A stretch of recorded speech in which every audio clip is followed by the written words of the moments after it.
made secret plans or suddenly changed routines without telling anyone? Have you ever met with someone who wasn't who you thought they were? Have you ever been in this situation through no fault of your own when you felt that things were very, very wrong? This is the true unsolved story of Chihara and Jitsu. This video is on a case that led me down a bit of a rabbit hole due to the scattered sparse information that can be found about it, so please forgive me if the structure is a little chaotic in places. If you're a returning viewer or someone new to the channel, welcome. I make videos in Japanese cases, strange, solved and unsolved. If that sounds like something you think you'll find interesting, please consider subscribing and turning on notifications. It really helps the channel grow. In any case, I hope you enjoy my content. Let's get on with the video. 20-year-old Chiho and Jitsu was the second of 3 sisters born into a loving family in what was then known as Madawa City near Kanazawa in Ishikawa Prefecture. Her father was vice president of the city's swimming society, and his love for the activity must have rubbed off on Chiho. While in high school, she was the captain of the swimming club and led them to success in many tournaments, as we can see from the trophies in this photo. During this time when Chiho was a student, she was held in high regard by her friends, classmates and teachers. Music.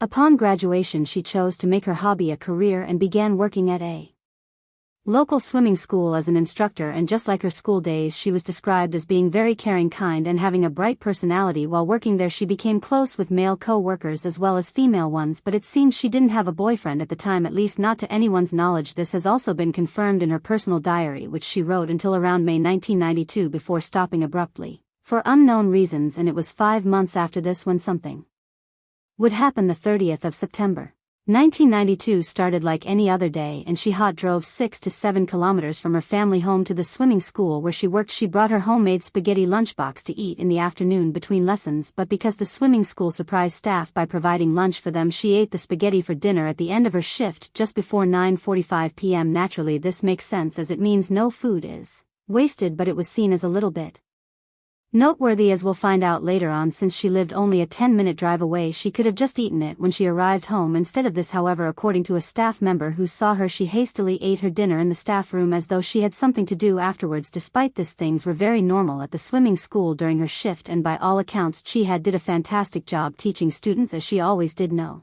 one noticed anything particularly odd or saw anything suspicious. After finishing her spaghetti dinner, she left the building, got into her parked car in space number 2 at the staff car park, and drove away at just before 7:15 p.m. While this seems ordinary, there was again something else that was a bit noteworthy here too. According to another staff member who witnessed her leaving, she drove out of the east gate. Since her home was in a southwestern direction from the swimming pool, she always drove out of the west exit on the opposite side. Instead, the reason for this change remains unclear, because unfortunately this was the last confirmed sighting of her alive. Hours passed and Chiho's mother was beginning to worry. It was getting late and her daughter was nowhere to be seen. The swimming school was open until 10 p.m., but if Chiho worked that late at night, she always called her family to let them know she was close to her family after all, and habitually called them if she was going to be late home or something came up. When it reached 11 p.m., the mother really began to feel that something was wrong. She called some of Chiho's co-workers and became even more concerned. They all said that she left the swimming school after finishing her shift as usual and were just as confused as the mother was. They had no idea what happened. Chiho's father was out drinking with his own co-workers at the time, but the mother contacted him via pager and asked that he returned home at once, since the swimming school was not far from the home, and the mother was fed up of waiting. She decided to drive down with her eldest daughter, Chiho's older sister, while the younger sister stayed at home, and the father made his way back from his work outing after first dropping by a sports park Chiho frequented near the family home. The mother and sister arrived at the swimming school car park, and to their surprise, Chiho's car was there in its usual parking space. Well, almost, it was slightly parked over space number 32, but it was indeed her car. They raced to the vehicle and also noticed that it had crashed into the concrete block in front of the spot. They peered inside through the window and saw Chiho. She was lying down on the fully reclined passenger seat, but because it was in the middle of the night, it was hard to see things clearly. Believingly, she was asleep. They tried to wake her up by opening the passenger seat door, but it was locked, so they went to the driver's side, opened it, and it is them when they noticed that something was off. The mother and sister received no response when they tried to talk to Chiho, and when they touched her, she was cold. The mother turned on the interior light and saw marks on Chiho's neck and dirt on her clothes. She wasn't breathing, and unfortunately she wasn't alive. The poor mother had now experienced the worst nightmare a parent can ever have. Kind Chiho, who was so full of life, so happy just a few hours ago, was no more. In a panic, she ran to a nearby snack bar, one of the few businesses open at this time of night and requested that they call the authorities immediately. Police arrived at the scene quickly, and after coordinating off the area and investigating well into the morning of the next day, they made a number of important and strange observations. First, let's go back to the car. It was a black Mitsubishi Mirage Fabio. Shiho's parents bought it for her upon graduation so that she could drive to work as previously mentioned.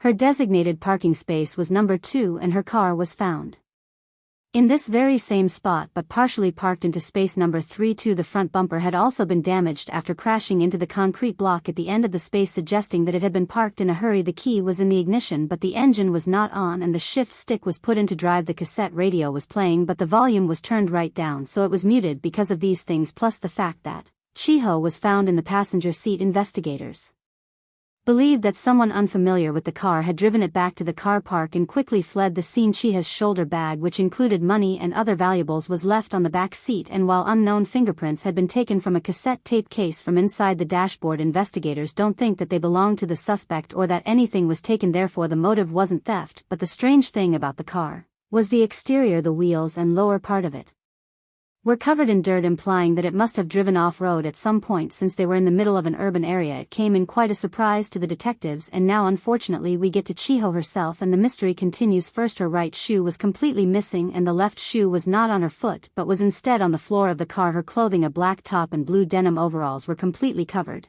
in dirt, especially at the back, and a 20-centimeter hole was cut into the abdomen area of the overalls. A small hole was also cut into the groin area, but Chiho herself had not suffered injuries from these. Her lunchbox bag had been placed over this area of her body, seemingly to hide the damage to the clothes from anyone who looked in the car. According to experts, the marks on her throat were consistent with those seen in cases of suffocation. It appears that something was used to compress the throat, and the marks continued even behind her ears. Strangely, at the back of the mouth and down her throat, blades of grass and leaves were discovered which, like the dirt on the car, implied that something had happened in a rural area. Saliva that belonged to a man with type AB or B blood was discovered on Chiho's upper body, and there were marks consistent with physical trauma on her left cheek and chin. Since foreign DNA couldn't be found under Chiho's fingernails, investigators believed that she was unable to put up much resistance. The police also interviewed her co-workers, but none of them could give much information other than what I've already discussed. One co-worker who worked late stated that he did see the car in the parking lot at around 9 p.m., meaning that the incident must have occurred between 7:30 and 8:45 p.m. But the biggest mystery of all was something found in Chiho's hair. A leaf was found tangled in the strands. It was taken to a lab for testing, and 3 days later they were shocked at the result. Is a very rare tree. It is so rare that it was thought to be extinct until a small number of them were discovered in central China in the mid-20th century, and it is still an endangered tree to this day. It is considered to be an example of a living fossil species, and as mentioned by the expert, this uncommon tree doesn't even grow in Japan. So the question is, how did a metasequoia leaf end up at a murder crime scene? Officers scoured the area, consulted local biologists and nature experts, and asked the public for any help to locate this type of tree. It didn't grow naturally in Japan, but there had to be one somewhere. Then one day investigators tracked it down. It was planted in an agricultural testing facility where experts tested how various trees and plants grew in different conditions. It was still a young sapling standing 4 meters tall, so the people looking for it had a very good eye. Once the detectives finally discovered it, they sealed off the area and began investigating. Surprisingly, the location of this facility was very close to Chihua's home, being only a few hundred meters away. Despite this, however, it was in a very isolated place with few people, especially at night. When the incident occurred, police were able to find time tracks that exactly matched to Chiho's car, and barely 5 meters away from the entrance was her missing right shoe and hair that matched her DNA. Upon testing, this was definitely the location where this horrendous crime took place. After conducting an investigation of the area, they were able to find drag marks on the ground from the dirt on Chiho's clothing. In the circumstances surrounding her shoes, it is believed that someone must have come up behind Shields and committed a horrible act before dragging her along the ground by her feet and placing her in the passenger seat of the car. Chiho's hair at the facility also gave investigators more clues, because something unusual had also been found in that: 2 strands of white wool, roughly 3.8 centimeters in length. This wasn't just any wall though, because technically it wasn't commercially available. It was strikingly similar to the industrial wall made by a company in Toyama, pre-feature for bubbles on woolen hats. Therefore it is feared that the perpetrator evil wore a woolen hat or was close to someone who did, since bubbles on hats is common among children in Japan. Authorities also theorized that the person responsible was close to children. Police were also thrilled when they found a gasoline stem receipt dated on the night That Shiho passed away. They initially believed that it could be the key to unlocking the mystery of who did this, but after tracking down the owners they realized it was unrelated. Instead it belonged to an innocent couple who had visited the area. They were there from around 9:30 to 10 p.m. but never witnessed Shiho, her car, or anything else suspicious. Unfortunately, this lead was a dead end, so now that we've discussed everything found by investigators up to this point, the question is, who did this terrible, unforgivable act? Shiho was a nice, hard-working person with no enemies and was not the type of person to willingly involve herself with bad people. Well, let's go back to the beginning. The hastily eat her meal, Shiho leaving the car park via a different exit than usual. It seemed that she had something planned, so while a random attack is still a possibility, and the investigators believe that this was done by someone who knew her. And of course we get to the car. Since the perpetrator managed to park in Shiho's designated parking spot after she had already died, it appears he knew a lot of details about her, and it was not a mere coincidence. This means the man was not a stranger but instead must have been an acquaintance of Shiho's who knew exactly where she worked and where she parked. And there is something else about the agricultural testing facility. You remember the petrol stand receipt belonging to the couple I mentioned a short while ago? Well, it wasn't linked directly to the crime, but it does offer a hint. The area was isolated, rural, and yet open to anyone since no gates or fences were installed. This meant that it was frequented by couples who wanted to spend some time alone together, not just for physical activities but also simply to hang out, to chat, and get out of the house. Maybe Shiho was out on a date with a secret boyfriend who held an unknown darkness within him and he unleashed it upon innocent Chiho, or maybe they were close friends, but the man wanted to be something more than that. Maybe Chiho rejected his advances completely within her right, which caused him to snap. Seeing as the perpetrator seemingly knew the victim, you'd think that this was a pretty simple case to solve since the police had certain leads to pursue, but things were not so smooth during the initial stages of the investigation, the most crucial and important time for such crimes. The investigation team was split into two groups. One group was set up at the police station near where the body was discovered and another at the main Mata police station. This meant that communication was very poor and even basic information sharing was hindered, which caused confusion and meant that things moved very slowly. There was also a problem with high-ranking people who ran the police in the city because they were so terrified of leaks to the media. They heavily restricted access to information on the case even among the top investigators assigned to it. This meant that detectives' reasoning and ability to pursue leads was also hindered since they couldn't gain access to all the information and evidence that would allow them to understand the case better. An example of this is the wall I mentioned before. High-ranking investigators knew about this, but they were ordered to keep it secret from the detectives actively out investigating for fear of a leak, and it was only revealed to them once the investigation hit a complete dead end. Despite these issues, however, naturally people of interest did surface. At the very beginning the number swelled to a whopping 5,583 people, but this was reduced to 500 people fairly quickly. Of those, the chief investigator on the case at the time, Toro Nakamura, said that the police were 60 to 70 sure it was one particular man, but Toroho even went as far as to say he was personally almost 100 sure. In his book entitled Sorry Chiho, Toro gave this man the pseudonym Yamada. The book is unable to go into great detail about Yamada since he was only a suspect and therefore never charged with a crime, but Toro gave some pretty compelling insights into this man. Yamada became a suspect very early on and was even included in a list of 20 people considered to be likely culprits of the crime, but after being investigated and interviewed he was able to provide a strong alibi and was therefore removed from the investigation in May 1993, about half a year after the incident. However, in June 1994, once it was revealed that his blood type B was the only one of the 20 people to match the saliva found on Chiho's body, police once again looked into him. Unfortunately, since it was the early 90s, DNA testing and profiling wasn't really a thing in Japan, so the saliva sample wasn't stored properly. However, the matching blood type was enough to get the police moving again on Yamada. Yamada's alibi was checked again and it was discovered through a third party that he wasn't seen in the place.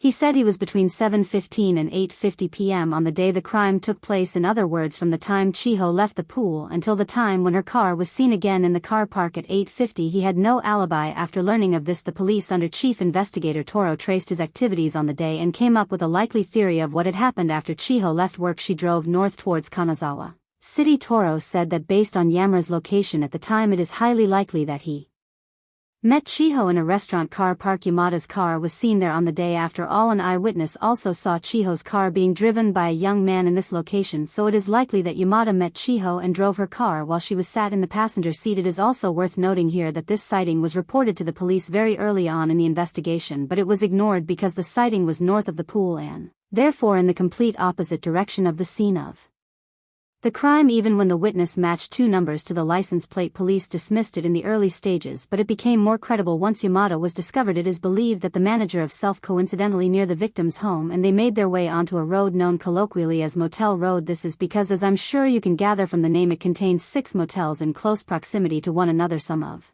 which still exist today. Toro believes that Yamada tried to convince Chiho to go to a motel with him, which she refused. Therefore, Yamada turned into the agricultural testing facility just off the motel road and attempted to perform a sick, obscene act on her after she refused his advances. Toro then believes that Chiho fled the car after a struggle before Yamada caught up with her and strangled her with the strap of her overalls. The marks on her neck indeed matched with the fastenings of the strap. You may be wondering, well, why would he drive the car back to the pool? Toro has an answer for this too. Yamada supposedly did it for 2 reasons. First, they were in the middle of a rural area at night, so there was no public transport and no way for Yamada to return back to the city. Therefore, he had no choice but to drive Chiho's car. If he tried to run back to the city on the highway, he would have been spotted. Second, Toro speculates that Yamada did this to speed up the discovery of Chiho's body in order to secure his alibi. It is thought that Yamada believed that if the body was found at the time where he was in a separate location, he wouldn't be linked to the crime as easily. When he supposedly parked the car back of the swimming pool at around 8:40 p.m., 10 minutes before it was witnessed by one of Chiho's co-workers, he was seen by a member of the public, but she wasn't considered a reliable witness by the investigation team because she was a fortune teller, of course.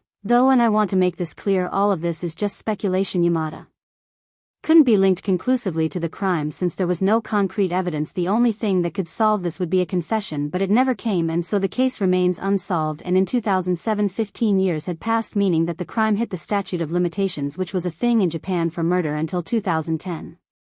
Here is a video of authorities shutting down the investigation team when the clock struck midnight, and with that all investigations ceased and the case was shelved. The chief investigator Toraho, as briefly mentioned before, released a book detailing the crime and his regret for not solving it. He also directed a movie titled after his own name, which dramatizes the case. While it is too late to solve now, the perpetrators thought to still be alive. To this day, I hope he does the right thing and confesses to the crime. While he cannot be punished for it now, it is the least he can do to help the family get closure. Thank you for watching my 33rd YouTube video. If you liked it, feel free to give it a thumbs up and subscribe if you wish to see more videos like this about Japan. Despite the unique clues found during this case, it seems authorities hit a dead end pretty quickly at the beginning. If the police was better organized, I wonder if they could have gotten to the bottom of this quicker. It seems that Toro was pretty convinced that they had their man, but without the necessary evidence he couldn't be linked to the crime. I wonder if Yamada was a close friend of Chiho's or even a co-worker at the swimming pool in the end, though, unless the person responsible finally comes forward for their savage, unjust attack against such a kind young woman. We will never know. Anyway, that's enough from me. Until next time, goodbye, foreign.